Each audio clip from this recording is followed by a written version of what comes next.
Exactly ये होती कहाँ पे है? तो मल्टीप्लिकेशन की जो स्टेज होती है वो होती है टेस्टिस के अंदर सेमिनिफेरस ट्यूब्यूल्स में। सेमिनिफेरस ट्यूब्यूल्स में एक स्ट्रक्चर होता है that is known as the undifferentiated germ cells. ठीक है, जो इनसाइड लेयर होती है सेमिनिफेरस ट्यूब्यूल्स की, वहाँ पे अनडिफरेंशिएटेड जर्म सेल्स प्रेजेंट होती हैं। उन जर्म सेल्स का एक नाम होता है that is the spermatogonia. Spermatogonia जो होती हैं that is also known as the sperm mother cells, क्योंकि अल्टीमेटली स्पर्म्स कहाँ से बन रहे हैं? स्पर्मेटोगोनिया से फॉर्म हो रहे हैं। और वो किस तरीका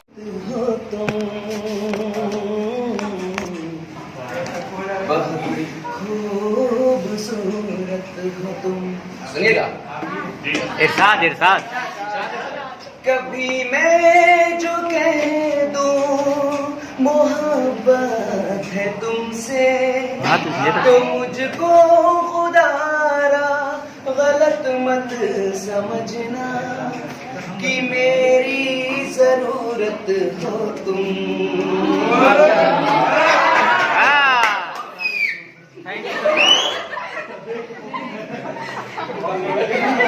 थैंक यू। दो जीटीपी बनेंगे, दो एटीपी बराबर हो गया, दो एफएटीपी बनेंगे,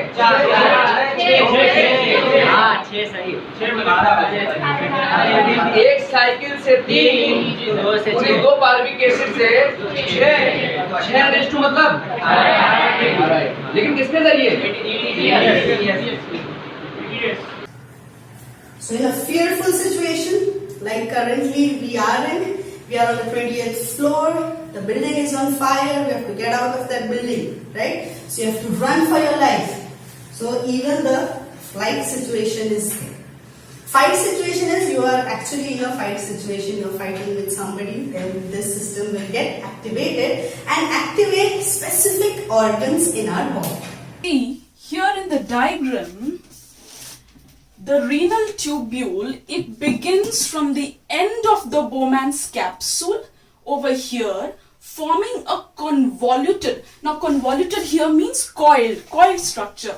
So here is the first coiled tubule. So it is called as the proximal convoluted tubule. That continues is in a hairpin loop-like structure. This is called as the loop of Henle with the descending and the ascending limbs. And then it continues as the last part of the renal tubule, that is the distal convoluted tubule, the second part, which further ends up, or rather pours the water, the urine, in the collecting duct. This is the collecting duct. This is the collecting tubule. This is the main collecting duct into which several nephrons pour their urine. So these are the various collecting tubules of different nephrons, and this is the main collecting duct. Balance, like I'm standing here steady, but then my body is in complete balance, right? My head is not, unless and until my head is not rotating. So when I'm standing, which means when I'm still, when I'm static, that time also I have some organs which are looking after the balance of my body. And when I run fastly, right, when I drive fastly, and when I move my body fastly, and when I dance, that is when my body is working very hard to maintain the balance. And which kind of balance? Balance in movement, that is called as the dynamic balance. So two kinds of balance are there in the sea. First is the static balance, right? And second is the dynamic balance. Static balance, imagine करिए कि आप एक So goblet cells are modified epithelial cells that secrete mucus on the surface of mucous membranes. So if we see the location of these goblet cells are mostly found scattered in epithelia of small intestine and respiratory tract.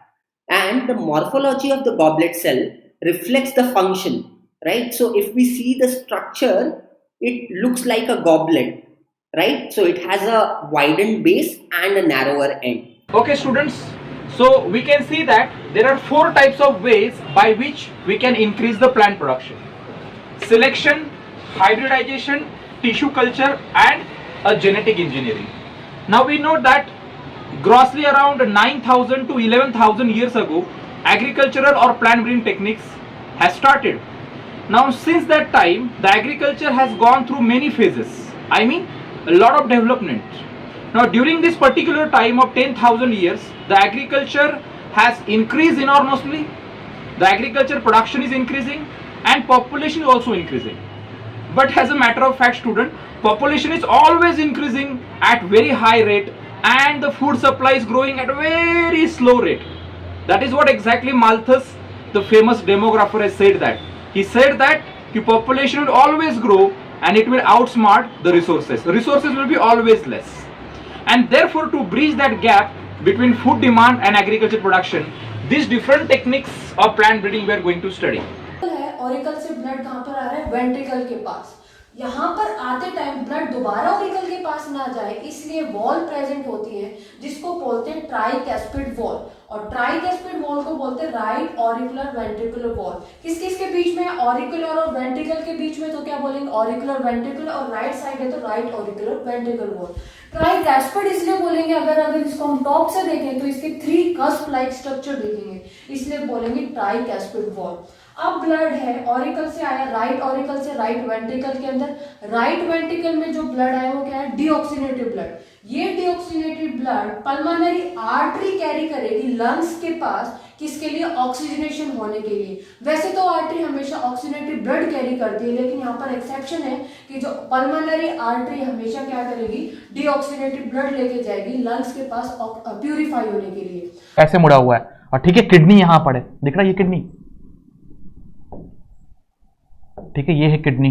और इसका colour कैसा होता है? Reddish brown से, ठीक है reddish brown होता है, हल्का सा डार्क रेड में मिलेगा। तो अगर तुम देखोगे इसका रियल पिक्स तो हल्का सा ब्राउनिश होता है, ठीक है। बीन नंबर, ये 3rd number vertebra, 3rd number vertebra. क्या बोला? सिचुएटेड का इन दोनों के बीच में है, यही तो बता रहा है एनसीईआरटी। एनसीईआरटी यही नहीं बोला सिचुएटेड या लोकेटेड, सिचुएटेड कहो या लोकेटेड कहो, क्या फर्क पड़ता है? कहां पर है ना?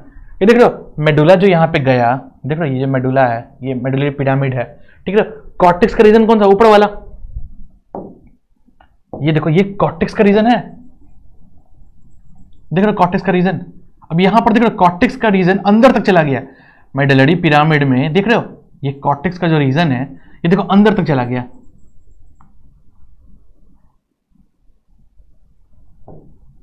हीमोग्लोबिन और ऑक्सीजन रिलीज करता है, जबकि जो अपर पार्ट है ये बताता है intake of oxygen by haemoglobin, यानी कि हीमोग्लोबिन मॉलिक्यूल बाइंड करके ऑक्सीजन के साथ HbO2 बनाता है, यानी कि ऑक्सी हीमोग्लोबिन बनाता है।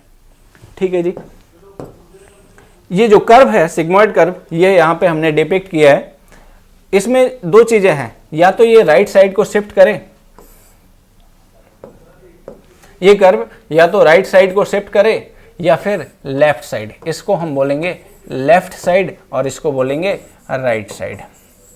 अगर ये कर्व इस साइड को शिफ्ट हो रहा है तो हम बोलेंगे राइट शिफ्ट, और अगर इस साइड को शिफ्ट हो रहा है तो हम बोलेंगे लेफ्ट शिफ्ट। लेफ्ट शिफ्ट का मतलब है कि ऑक्सीजन का इनटेक बढ़ रहा है, राइट शिफ्ट का मतलब है ऑक्सीजन का जो इनटेक है वो घट रहा है। आप इसको सिंपली याद रख सकते हो। यहाँ पे ये जो कर्व है वो है परसेंटेज सैचुरेशन ऑफ हीमोग्लोबिन। यहाँ पे 100 वैल्यू है, पर ये 100 कभी नहीं होती है, ये कितनी है 95% तक ही अचीव करता है। 100% हीमोग्लोबिन कभी ऑक्सीजन के साथ बाइंड कर ही नहीं पाते, कितनी भी आइडियलिस्टिक कंडीशन बनी रहे। यहाँ पे जो हमने देखा है वो है पार्शियल प्रेशर ऑफ ऑक्सीजन। तो पार्शियल प्रेशर ऑफ ऑक्सीजन के ऊपर डिपेंड करता है कि जो सैचुरेशन है हीमोग्लोबिन का वो अचीव होगा या नहीं होगा। ये